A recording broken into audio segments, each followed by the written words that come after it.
Hello दोस्तों, आपका स्वागत है हमारे यूट्यूब चैनल स्माइल विद एजुकांत। स्माइल विद एजुकांत के चैनल पर अब ये लास्ट पार्ट है केमिस्ट्री के फर्स्ट चैप्टर का जिसका नाम है केमिकल रिएक्शन एंड इक्वेशन। देखिए, अब हम पढ़ने वाले हैं डबल डिस्प्लेसमेंट रिएक्शन। इससे पहले बेटा मैंने आपको types of chemical reaction, equation, balancing, unbalance ये सारा समझा दिया, रिएक्टेंट है ना, प्रोडक्ट। अब हम लास्ट पर चल रहे हैं। इसके टाइप्स में हमने कॉम्बिनेशन को पढ़ लिया, ठीक है ना, डिस्प्लेसमेंट को पढ़ लिया, डीकम्पोजिशन को पढ़ लिया, थर्मल पढ़ लिया, इलेक्ट्रोलाइटिक पढ़ लिया, फोटोलाइसिस पढ़ लिया। तो मतलब जितने हैं उतने पढ़ लिया। नेक्स्ट है हमारा जो वो है डबल डिस्प्लेसमेंट। जैसा कि आप शब्द से समझ पा रहे होंगे, डबल से वर्ड का यूज़ हुआ है। डबल का मतलब दो, है ना। यानी इसमें क्या होगा कि रिएक्शन इन विच, रिएक्शन जिसमें आयंस आर एक्सचेंज, यानी ये चेंज कर लेते हैं बिटवीन टू रिएक्टेंट, दो रिएक्टेंट में फॉर्मिंग और बनाते हैं न्यू कंपाउंड, नया कंपाउंड। आप सोच रहे होंगे मैं जल्दी बोलता हूँ, नहीं। यानी अब मैं इसको अपनी भाषा में बोलता हूँ कि जिसमें रिएक्टेंट, यानी रिएक्टेंट अपने प्लेस को क्या कर लेते, चेंज। जैसे देखो, ए ने सी के साथ और बी ने डी के साथ, है ना। तो यहाँ पर दो जो कंपाउंड हैं उन्होंने क्या किया है, डिस्प्लेस कर लिया, यानी अपनी जगह को चेंज कर लिया और नया प्रोडक्ट निर्माण किया या नए प्रोडक्ट को बनाया, फॉर्म किया। सो यही क्या कहलाता है, डबल डिस्प्लेसमेंट। अगर सिंगल करता कंपाउंड तो वो सिंगल डिस्प्लेसमेंट या केवल डिस्प्लेसमेंट कहलाती।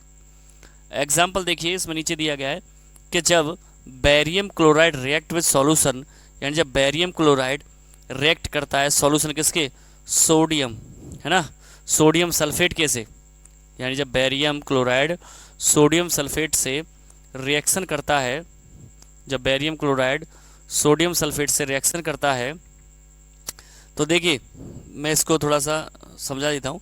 देखिए, बेरियम क्लोराइड सोडियम सल्फेट ने रिएक्शन किया। रिएक्शन करने के बाद देखिए जो बेरियम है, इसको देखिए वो किसके साथ रिएक्शन कर गया, सल्फेट के, तो क्या बन गया, बेरियम सल्फेट। और जो हमारा सोडियम है उसने किसके साथ रिएक्शन किया, क्लोरीन के साथ, तो बन गया NaCl यानी सोडियम क्लोराइड। तो आप देख पा रहे होंगे कि मैं इसको अब विदाउट अनबैलेंस लिख रहा हूँ, लेकिन समझाने के लिए। जैसे BaCl था और एक तरफ था Na2SO4, है ना। जब ये हमारा रिएक्टेंट है, ये भी रिएक्टेंट है, रिएक्शन हुआ तो देखो बेरियम ने सल्फेट के साथ, तो बन गया BaSO4, बेरियम सल्फेट, ठीक है। और Na यानी सोडियम ने क्लोरीन के साथ, तो बन गया सोडियम क्लोराइड। तो डबल हुआ ना, दो कंपाउंडों ने अपना अपना अपना प्लेस चेंज किया। यही डबल डिस्प्लेसमेंट है बेटा। अगला है कि जो बात बताएगी उस पर ध्यान दीजिएगा। मैं बताऊं कि जो डबल डिस्प्लेसमेंट रिएक्शन है जिसमें पर्सिपिटेट इज फॉर्म, जिसमें क्या बनता है, precipitate is form is also known as precipitation reaction. ध्यान रखिएगा, डबल डिस्प्लेसमेंट रिएक्शन में जब कंपाउंड अपने प्लेस से चेंज करते हैं या अदर कंपाउंड के साथ एक नया फॉर्म में प्रोडक्ट बनाते हैं, तो वो जो नया फॉर्मेशन बनता है वो पर्सिपिटेशन के फॉर्म में होता है, यानी उसका कलर, उसकी स्टेट थोड़ी चेंज होती है। तो ध्यान रखिए ना कि इसी डबल डिस्प्लेसमेंट को हम किसके नाम से भी जानते हैं, पर्सिपिटेशन रिएक्शन के नाम से भी जानते हैं। अच्छा, neutralisation reaction are also example of double displacement. अब बात आती है पर्सिपिटेशन रिएक्शन होता क्या है, समझते हैं कि द रिएक्शन या रिएक्शन इन विच, जिसमें पर्सिपिटेट इज फॉर्म, यानी पर्सिपिटेट बनता है by the mixing of aqueous solution, ठीक है, of two salt is called precipitation reaction. यानी दो सॉल्ट, टू सॉल्ट के जिसमें से एक एक्वस है, उसके फॉर्मेशन के या रिएक्शन के बाद क्या बनता है, पर्सिपिटेशन रिएक्शन बनता है। जैसे BaCl वाला आपने पढ़ा था। फिर इसके लिए एग्जाम्पल दिया गया है, तो एग्जाम्पल समझाते हैं आपको हम। जैसे AgNO3 यानी सिल्वर नाइट्रेट, इस पर कलर दूसरा लेना पड़ेगा। जैसे ये है सिल्वर नाइट्रेट और ये है सोडियम क्लोराइड, जिसमें से एक एक्वस है, दूसरा भी एक्वस है। जब दो सॉल्ट ने रिएक्शन किया तो Ag यानी सिल्वर ने किसके साथ रिएक्शन कर लिया, क्लोराइड, क्लोरीन के साथ, बन गया सिल्वर क्लोराइड। और सोडियम ने किसके साथ रिएक्शन किया, नाइट्रेट के साथ तो बन गया सोडियम नाइट्रेट। तो यहाँ पर जो बना है ये वाला फॉर्मेशन, ये क्या है, पर्सिपिटेट है। ठीक है, अब आता है अगला न्यूट्रलाइजेशन रिएक्शन, यानी the reaction in which N acid react. वही नेक्स्ट में पढ़ेंगे एसिड और बेस वाला मैटर।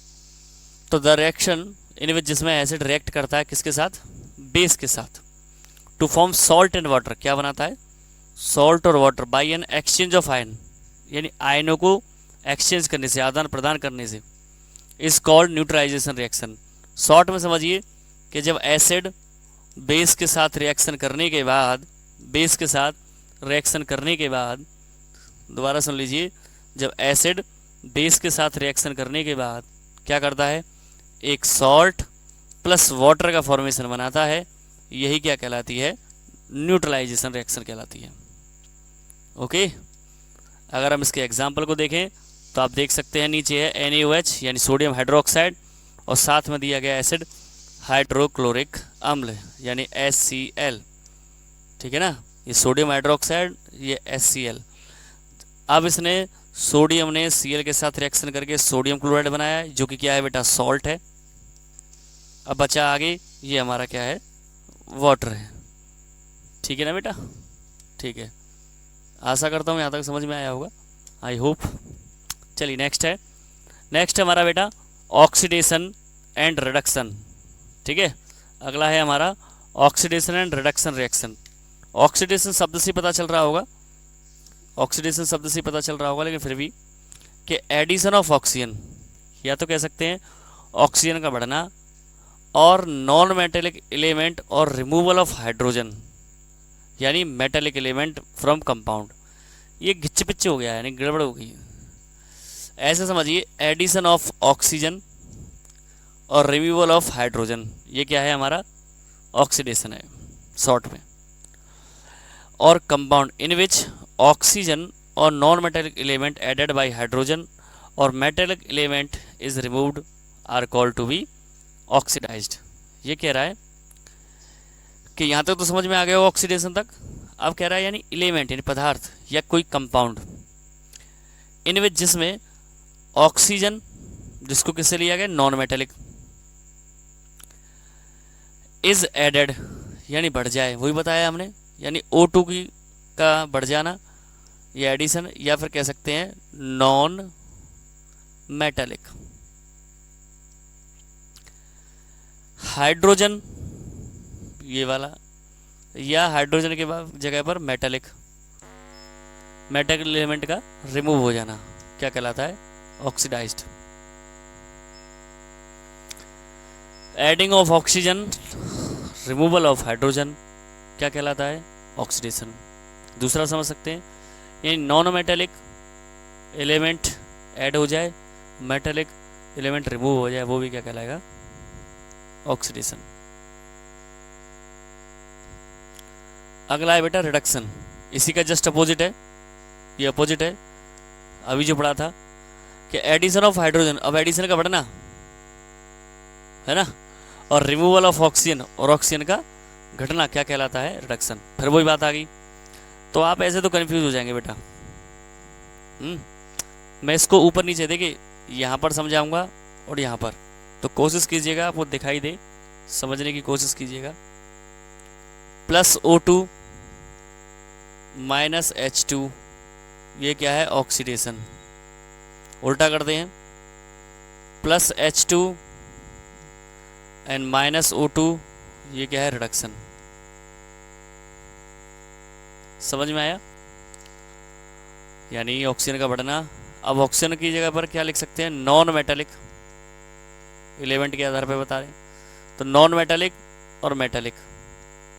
तो अब खुद बताइए, नॉन मेटेलिक का क्या होना, कंपाउंड का बढ़ना, और मेटेलिक कंपाउंड का कम होना, रिमूव होना क्या है, ऑक्सीडेशन। उल्टा लिख देते हैं, यदि मेटेलिक कंपाउंड का बढ़ना और नॉन मेटेलिक कंपाउंड का रिमूव होना भी क्या है, रिडक्शन। ठीक, द कंपाउंड और element which goes under reaction is called to be reduce. तो addition of oxygen, removing of hydrogen, oxidation, just opposite, addition of hydrogen, removing of oxygen, reduction. अब ये अगला पॉइंट जो हम बता रहे थे, जिसके बीच में मुझे खांसी उठाई थी, वो ये था कि जो इस रिएक्शन में भाग लेते हैं, है ना, वही ऑक्सीडाइजिंग एजेंट कहलाते हैं। यानी वे सब्सटेंस जो देते हैं ऑक्सीजन, तो वो ऑक्सीडेशन की क्रिया में उन्हें हम ऑक्सीडाइजिंग एजेंट कहते हैं। और वे सब्सटेंस जो रिमूव करते हैं हाइड्रोजन को, वो ऑक्सीडाइजिंग एजेंट कहलाते हैं। दोबारा सुन लीजिए, जो ऑक्सीजन बढ़ाने का काम करते हैं वो तो हैं ऑक्सीडाइजिंग एजेंट, है ना, वही केमिकल या कोई भी कंपाउंड। और जो बेटा हाइड्रोजन को रिमूव करने का काम करते हैं वो भी ऑक्सीडाइजिंग एजेंट है। दोबारा सुन लीजिए, आपको कंफ्यूज हो रहा होगा। देखिए, ऑक्सीजन को बढ़ाने वाले भी कंपाउंड ऑक्सीडाइजिंग एजेंट है, और हाइड्रोजन को रिमूव करने वाले भी ऑक्सीडाइजिंग एजेंट ही कहलाते हैं। अब रिड्यूसिंग एजेंट ऑपोजिट कर दीजिए, यानी जो हाइड्रोजन को क्या करते हैं, बढ़ाते हैं, वो रिड्यूसिंग एजेंट कहलाते हैं। यानी जो रिमूव करते हैं ऑक्सीजन को, यानी ऑक्सीजन को रिमूव करने वाले रिड्यूसिंग एजेंट कहलाएंगे, और हाइड्रोजन को बढ़ाने वाले भी रिड्यूसिंग एजेंट कहलाएंगे। कंफ्यूज हो गए? सरल कर देता हूँ। मैंने यहाँ पर लिखा O2 और H2, इस पर ध्यान दीजिएगा। प्लस माइनस माइनस प्लस, अब भी नहीं समझ में आएगा, मैं अलग अलग कर देता हूँ। O2 H2, O2 H2। Oxygen यानी वे कंपाउंड जो ऑक्सीजन बढ़ाते हैं, ऐड करते हैं, वो भी ऑक्सीडाइजिंग एजेंट है, और जो हाइड्रोजन को रिमूव करते हैं वो भी ऑक्सीडाइजिंग एजेंट है। अगर ऑक्सीजन को रिमूव कर रहे हैं माइनस का चिन्ह, तो वो रिड्यूसिंग एजेंट है, और जो हाइड्रोजन को बढ़ा रहे हैं वो भी रिड्यूसिंग एजेंट है। कोई दिक्कत? बताइए।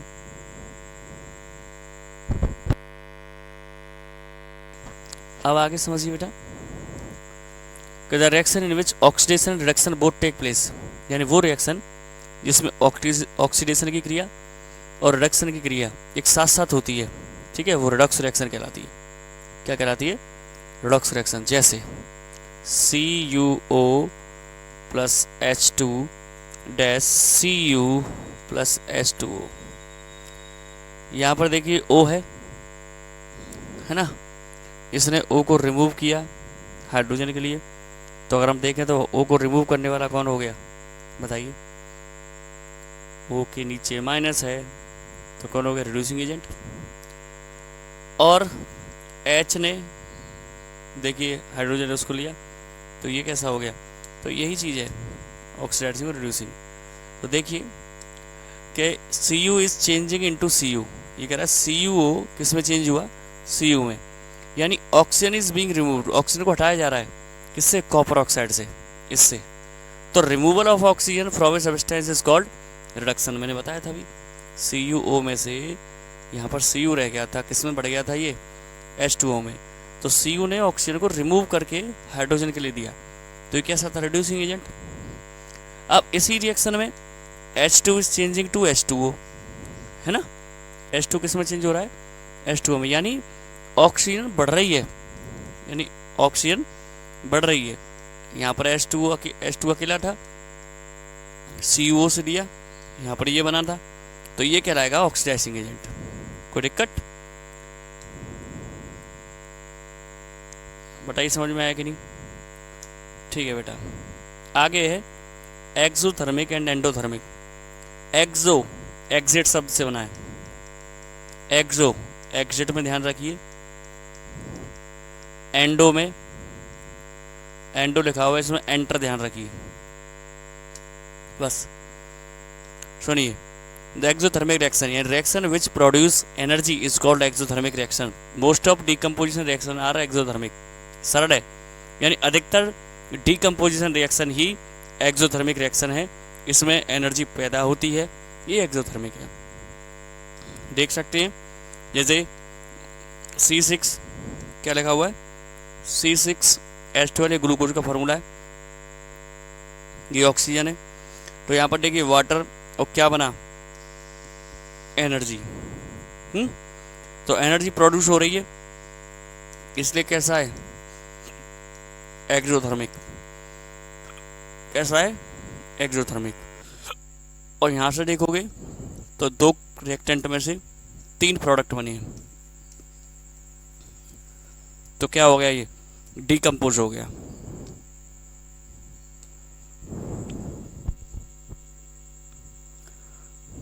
आप इसको खुद देखिए, आपको समझ में आ गया होगा। यानी क्विक लैम, फिर भी मैं रिपीट कर देता हूँ उन बच्चों के लिए जो समझ नहीं पाए हो।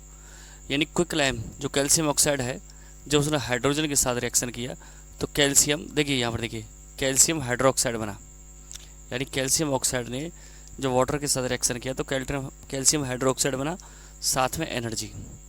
तो ये हमारी कौन सी है, एक्सोथर्मिक। अब आता है एंडोथर्मिक, यानी एक chemical reaction in which heat energy absorb मतलब एंटर प्रवेश करना।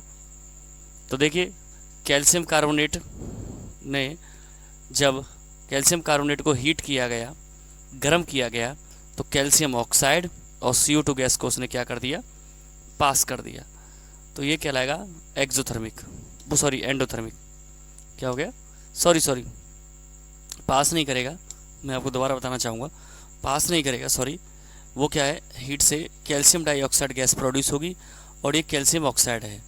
तो यानी ये कह सकते हैं कि एनर्जी को एब्जॉर्ब किया गया, यानी एनर्जी को क्या किया गया, एब्जॉर्ब किया गया। ये हमारा कहलाएगा एंडोथर्मिक। कभी कभी हो जाता है, गर्मी का प्रभाव है। अब आता है कि इफेक्ट क्या पड़ता है ऑक्सीडेशन का हमारे जीवन में, जो हमने ऑक्सीडेशन पढ़ा था, यानी adding of oxygen, removing of hydrogen. 2 चीज़ों में सबसे ज़्यादा गहरा प्रभाव पड़ता है, कोरोजन और रेंसिडिटी। ठीक है, कोरोजन और रेंसिडिटी। देखिए the process of slow conversion, यह प्रक्रिया बिल्कुल धीमी बदलाव की, किसके बदलाव की, मेटल के, इनटू देयर अनडिजायरेबल कंपाउंड, यानी अनैच्छिक कंपाउंड में बदलना, ड्यू टू देयर रिएक्शन की वजह से, किसके, ऑक्सीजन के, वाटर के, एसिड के, गैस के या किसी और चीज़ों से, present in the atmosphere.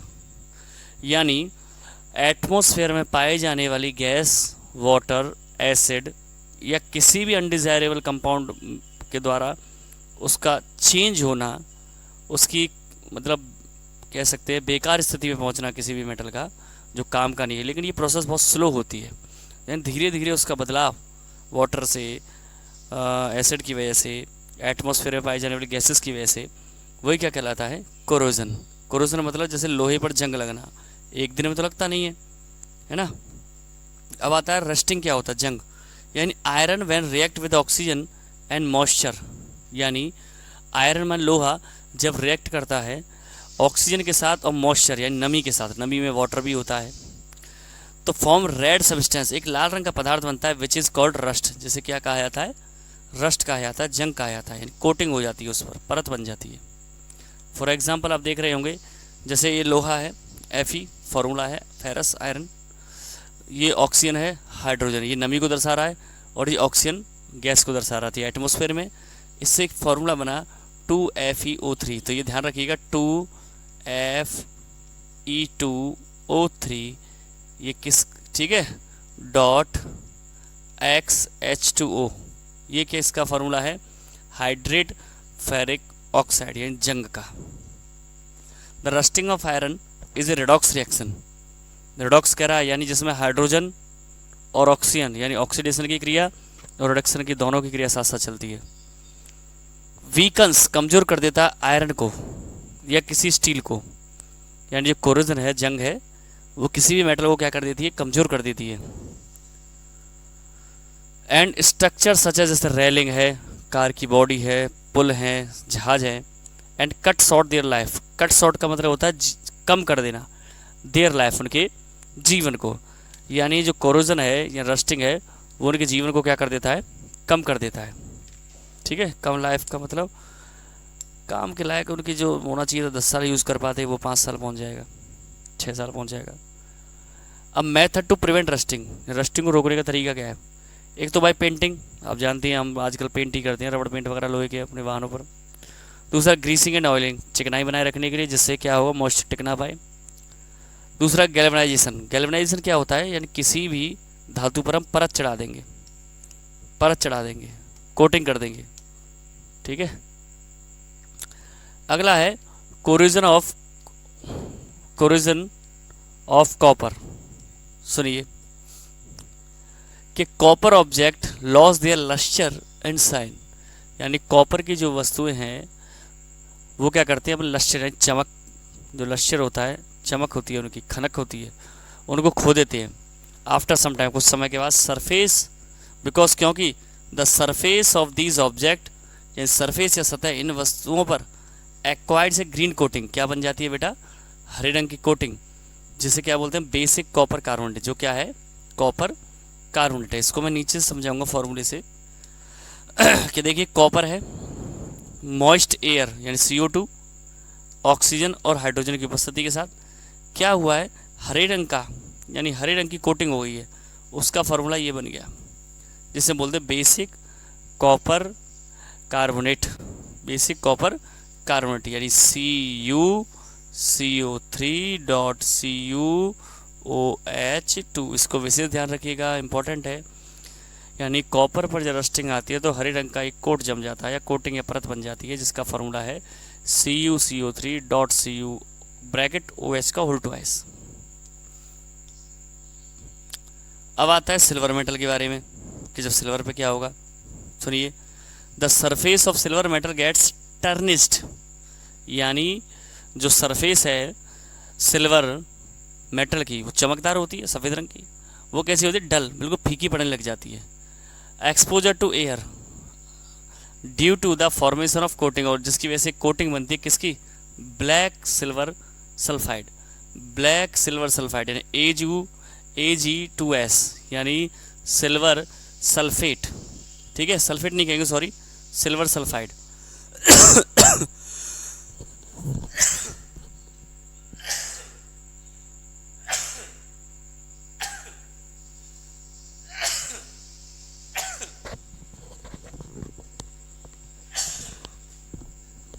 Silver sulphide